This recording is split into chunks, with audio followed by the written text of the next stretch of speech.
Aktris cantik Anya Geraldine memang kerap menghebohkan publik dengan berbagai aksi-aksinya. Nama Anya Geraldine memulai karirnya di dunia hiburan pada tahun 2016 sebagai selebritas internet dan model.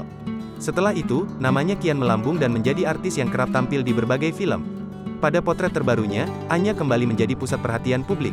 Tampak dirinya sedang menghabiskan waktu dengan berpesta bersama sejumlah artis papan atas. Dalam unggahan tersebut, terlihat beberapa rekan artis diantaranya yakni Luna Maya, Bunga Citra Lestari, Yuki Kato, dan Vidi Aldiano. Rupanya mereka sedang merayakan pesta ulang tahun teman satu circle-nya. Mereka mengangkat tema emo yang terkesan dengan warna gelap.